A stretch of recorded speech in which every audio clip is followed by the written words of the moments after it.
Eh bien, ils sont là. Ils sont déjà venus à Toute la Bible en parle. Ça fait très, très longtemps. Ils vont peut-être pouvoir vous le dire eux-mêmes. Et ce sont des amis que nous connaissons depuis très, très longtemps. Bienvenue, mon cher Jacques Bouliane et puis Jeanne, son épouse. Ça va bien? Ça va très bien. Pour se rafraîchir, nous rafraîchir un petit peu la mémoire, là, vous êtes venu à Toute la Bible en parle il y a plusieurs années. Est-ce que vous pouvez nous dire en quelles circonstances? C'était à l'époque où on était sur le boulevard Loche à Saint-Hubert. Alors, si peut-être que toi étais un peu plus jeune, peut-être tu te souviens à peu près l'année d'où on était ensemble là, pour la première fois. Puis en effet, joyeux anniversaire, hein, Jeanne, c'est dans 2 jours sa fête? Oui, oui, c'est ça. Bon. Merci. Finalement, il ne m'a pas rattrapé ou il va me rattraper? Pour moi, il va avoir de la misère. Oui.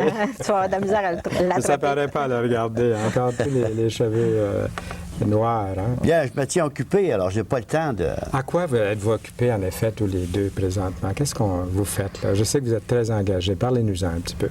Bien, on fait bien des choses. Et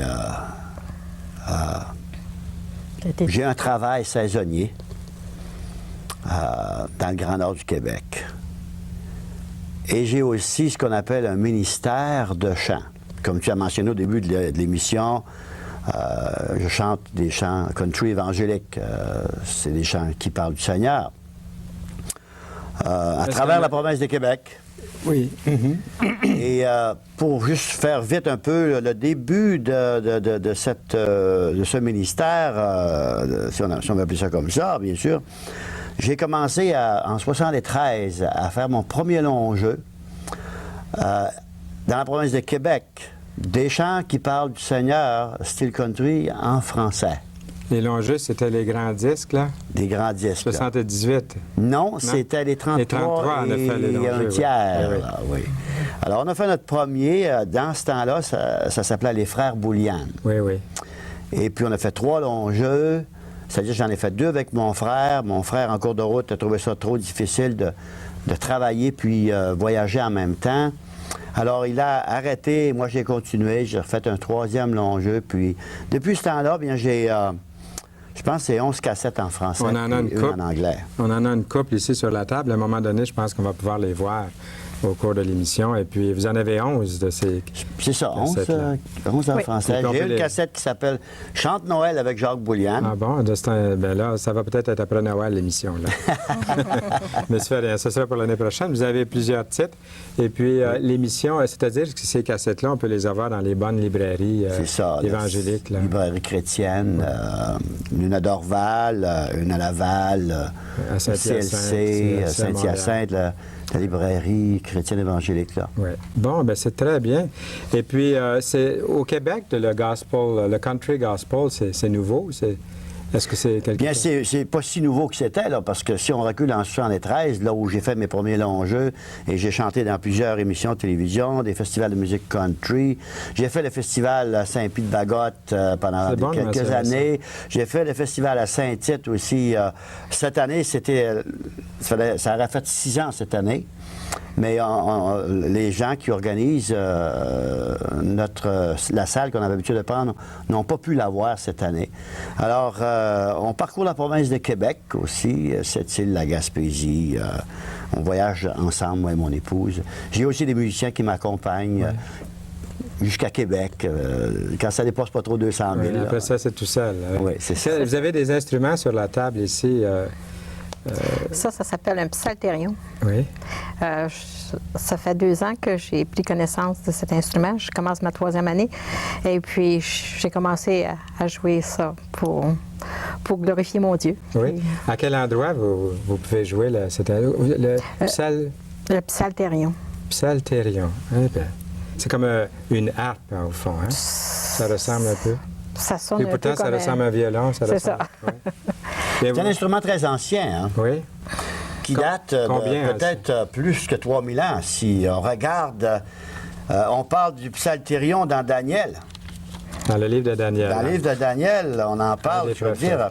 Daniel, chapitre 3, verset 7, on parle du psalterion. Alors, et je crois que ça recule encore avant Daniel, parce que le peu de recherches que j'ai fait, le roi David, qui est le premier chanteur et compositeur de chants que j'appelle country évangélique, aurait joué... Tu me fais rire avec...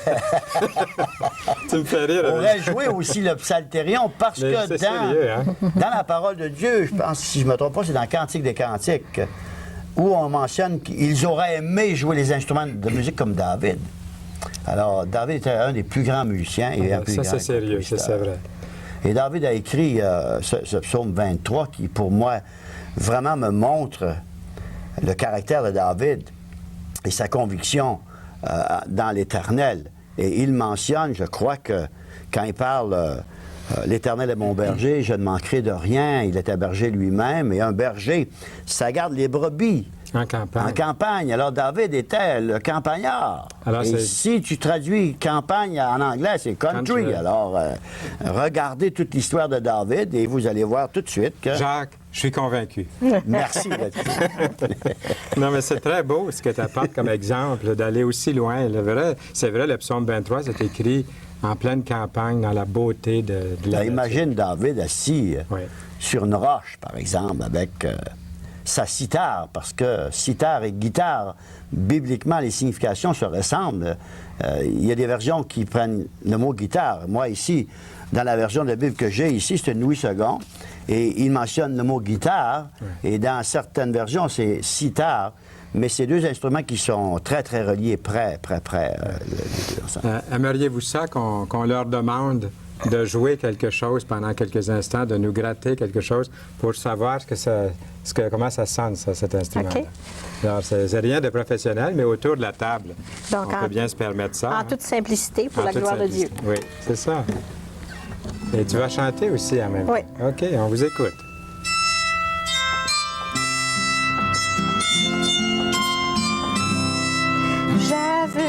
Je veux chanter pour Jésus-Christ mon roi. Je veux toujours louer son nom béni. Je veux que ma vie reflète sa joie. Je veux chanter pour lui toute ma vie. Il est pour moi l'ami le plus fidèle. Quand en tout temps je peux compter sur lui. Il m'a donné une vie éternelle. Voilà pourquoi je veux chanter pour lui. Voilà pourquoi je veux chanter pour lui. Eh bien, je ne suis pas seul à vous applaudir. Il y en a plusieurs qui vous applaudissent à la maison. Merci beaucoup. C'est joli. Et vous chantez dans les... vous me disiez avant l'émission que vous avez plusieurs occasions d'aller chanter aussi dans les foyers. Les foyers de personnes âgées, oui. Et racontez-moi un peu comment ça se passe. Vous me racontiez comment vous êtes invité. Et... Bien, on a beaucoup de joie à faire cela parce que ça apporte de la joie à les personnes âgées. Les gens nous disent que ça leur a fait du bien de chanter des chants comme je chante là, puis qu'est-ce que genre les chants qui chantent aussi, country, là. Oui. Les gens aiment beaucoup la musique. Oui, puis sont contents d'avoir le message qu'on a à leur partager. Puis vous, là, tous les deux, qu'est-ce que vous retirez du ministère de chant? On en retire une grande joie, bénédiction, parce que travailler pour le Seigneur, partager avec les autres personnes l'amour de Dieu pour nous, c'est ça qui est important. Aujourd'hui, dans le monde qu'on vit là, on a besoin de Jésus. On a besoin. Amen. Les gens ont besoin de Dieu. Comment? Et tous les problèmes qui nous entourent aujourd'hui sont causés parce que les gens ont mis Dieu de côté. Dans tous les domaines. Et moi, il y en a peut-être qui vont penser ce que beaucoup pensent, là. Mais moi, ma confiance en Dieu, c'est dans toutes choses. Quand j'ai connu ma femme, j'ai connu Jeanne, j'avais mis ma confiance en Dieu. Et la parole de Dieu, la Bible, on n'a pas besoin d'avoir peur de la lire. Parce que c'est là que j'ai vu le plan de Dieu pour moi. Et je ne changerai pas ma vie pour la vie de bien des gens. Puis ça fait très, très longtemps. Moi, je vous connais. C'est avant qu'on soit mariés. Hein. J'allais sur le pouce au lac Saint-Jean, puis je t'avais rencontré, puis on avait du bon temps. Puis toi, Jacques, tu as été élevé par des parents chrétiens. Non, bien oui, c'est-à-dire oui et non. C'est-à-dire que le début de tout ça, c'est que mes parents étaient très, très religieux. Et très, très religieux. Ils croyaient fortement dans leur religion. Jusqu'à un jour où ils ont commencé à lire la Bible, la parole de Dieu. Et là, ils ont vu que ce qu'ils croyaient avant ne collaborait pas avec la parole de Dieu. Et puis, finalement, à force de lire la parole de Dieu, ils ont vu dans quel état ils étaient, dans quel état ils vivaient. Ils ont vu qu'ils étaient des pécheurs. Et à cause de leur péché, c'était l'enfer à l'autre bout. Il ne faut pas cacher les mots. La Bible ne cache pas les mots. Et l'enfer existe, c'est écrit dans la parole de Dieu. Si tu n'es pas prêt à accepter que l'enfer existe, à cause il est mentionné dans la parole de Dieu, tu es aussi bien de la mettre de côté. Parce que tu acceptes le ciel, et c'est mentionné dans la parole de Dieu, il y a aussi l'enfer. Tu ne peux pas séparer les deux.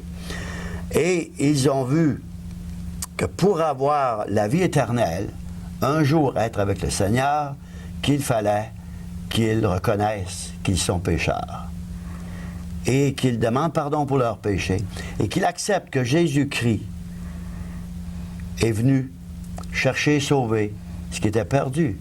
C'est ce qu'on fait. Et toi, tu as fait la même chose plus tard. Oui, et j'ai fait la même chose plus tard, mais ils ne m'ont pas forcé à le faire. C'est un bon point que tu apportes là. C'est tout en toute liberté. On m'a encouragé de lire la parole de Dieu, comme m'a encouragé de faire le bien dans toutes sortes de choses. Mais c'est moi qui ai pris ma propre décision à l'âge de 14 ans. Puis pour toi, Jeanne, c'est un peu différent. Toi, c'était jeune, très jeune aussi, tu m'as dit. Bien, moi, je suis née dans une famille protestante française, mais... Ce qui est très rare au Québec, à l'époque surtout. Hein? Fait que la Bible, c'était quelque chose qui était chez nous, mais on ne la lisait pas tellement. Mais par contre, j'ai commencé quand même à aller dans des clubs de vacances pour enfants. Puis j'ai appris à serrer la parole de Dieu dans mon cœur très jeune. Le premier camp, c'était... Mon premier camp, c'était plus tard, à 16 ans. Mais avant ça, j'allais dans des clubs bibliques de vacances. Ah oui, l'été. L'été. Oui. On venait nous chercher, puis, puis on apprenait les versets de la Bible. Car Dieu a tant aimé le monde qu'il a donné son Fils unique, afin que quiconque croit en lui ne périsse point, mais qu'il ait la vie éternelle. Puis d'autres versets comme Jean 1,12, mais à tous ceux qui l'ont reçu, à ceux qui croient en son nom, il a donné le pouvoir de devenir enfant de Dieu. Donc j'ai appris à serrer ces versets-là dans mon cœur très jeune, même avant de le connaître personnellement. Je savais qu'il fallait devenir enfant de Dieu. Puis je savais que j'étais pécheur, parce que chez nous, quand il y avait de quoi qui allait pas, c'était tout le temps de ma faute. Fait que je n'avais pas de problème avec ça. Comment ça? J'étais bien mal commode. Le petit mouton noir. C'est ça. Fait que je savais que j'étais pécheur. Fait que un vendredi soir, à l'âge de 13 ans, j'ai demandé à Dieu pardon pour mes péchés. Puis je sais depuis ce temps-là que je suis à lui. Par contre, bien, un peu après ça, de 13 ans à 16 ans, il y a eu quand même pas des fois bien des évidences que j'appartenais à Jésus. Mais à 16 ans, j'ai vraiment pris position dans un camp d'été. Demander encore pardon parce qu'il a pardonné à la croix mes péchés passés, présents puis futurs, parce que j'allais en commettre encore. Et puis, j'ai vraiment remis ma vie entre ses mains. Et puis, depuis l'âge de 16 ans, je peux dire que je marche avec lui. Dans les bons, dans les mauvais temps, parce qu'il n'y a pas toujours des beaux jours, mais il est tout le temps là. Aujourd'hui, dans votre travail, à tous les deux, vous chantez pour le Seigneur, vous allez partout. Est-ce qu'il y en a encore des gens qui, comme vous, s'arrêtent sur leur chemin de la vie pour se tourner vers Dieu et dire « J'accepte Jésus-Christ comme mon sauveur personnel ». Il y en a beaucoup. À comparer avec la population au Québec, c'est pas beaucoup. Souvent, on nous a dit « Vous autres, vous êtes juste une petite poignée, tu sais ». Mais j'ai pensé à ça il y a une couple d'années, mais j'ai dit oui, c'est vrai. On est juste quelques-uns ici, quelques-uns là. Mais dans la parole de Dieu, il dit qu'un jour, Dieu va tout réunir. C'est quelques-uns ici, quelques-uns là. Comme on dit en bon québécois, ces petites poignées. Il va tous les mettre ensemble. Et c'est écrit dans la parole de Dieu qu'on va être nombreux, des myriades et des myriades. Comme le sable. Alors, des ça plaines. pas juste une petite poignée au ciel. Ouais. Ça va être le fun Ah oui. d'être là. Mais il y a une fois Jacques était après chanter un chant, puis il se disait, vas-tu être prêt pour rencontrer Jésus?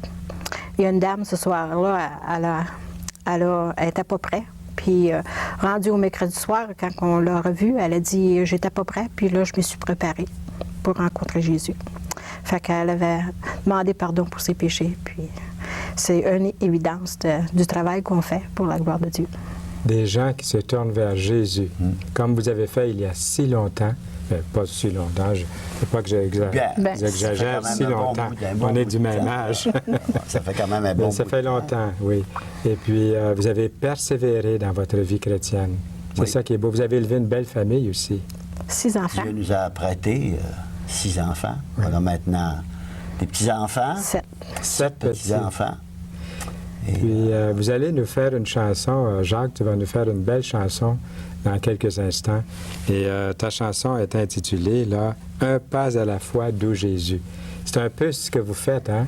C'est ça. c'est ça. Vous vivez par la La vie foi. chrétienne, la vie avec le Seigneur, c'est une journée après l'autre, une journée après l'autre, une heure à la fois ou une minute à la fois, ou un pas à la fois. Il y a eu une version qui a été faite un jour à la fois par quelqu'un que je connais très bien.